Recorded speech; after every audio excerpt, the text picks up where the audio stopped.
So you just hurt your back and you're wondering, now what? The first 72 hours are crucial. As a physical therapist and lifter, I'll show you exactly what I did my first 72 hours to get me back on track. First, you need to find a comfortable position to calm your pain down. I personally like this Z-lying position with my legs up supported on something. This can look like laying down on the floor with your legs up on the couch, or laying on the couch with your legs on the armrest with some pillows.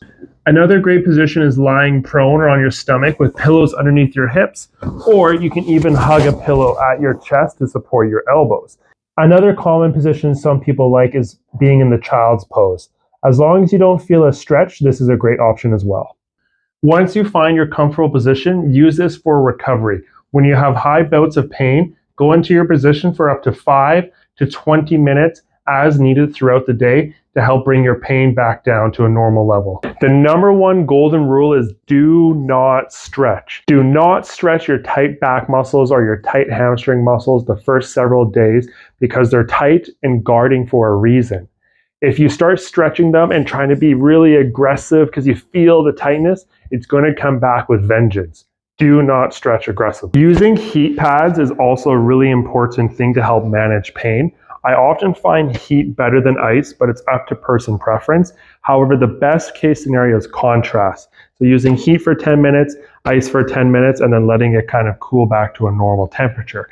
However, you don't want to make sure you ice to the point where it's frozen to touch or heat where it's hot to touch. So use a towel for a bit of a barrier. It is also helpful to take over-the-counter pain medications as prescribed or directed by your doctor or pharmacist so you can do the things you need to do. Golden rule number 2, if it doesn't cause you more pain, then it's safe for you to still do it. Just because you have pain doesn't mean you shouldn't be doing things. As long as an activity doesn't increase your pain and you still have that same baseline of pain, then you can still do it. So find the activities that you're still able to do without an increase of your pain. The last fix is gentle, pain-free spinal range of motion. You can do things like the cat-cow, working to and through a comfortable motion, not going down into sharp pain or pushing up where it feels really tight and sore, just a gentle motion that's comfortable.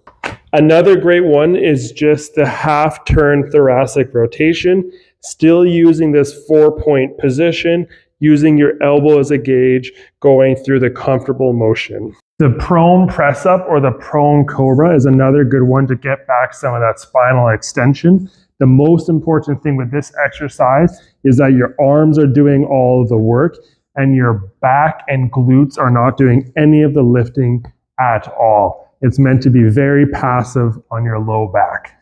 Last, we have windshield wipers or lumbar rotations, where you have a pillow hugged between your thighs and you're rocking side to side within your comfortable motion, not holding a stretch and going to the point of tightness and back. A nice fluid rhythm. This first 0 to 72, maybe 3 to 5 days of acute inflammation is the hardest part of back injuries.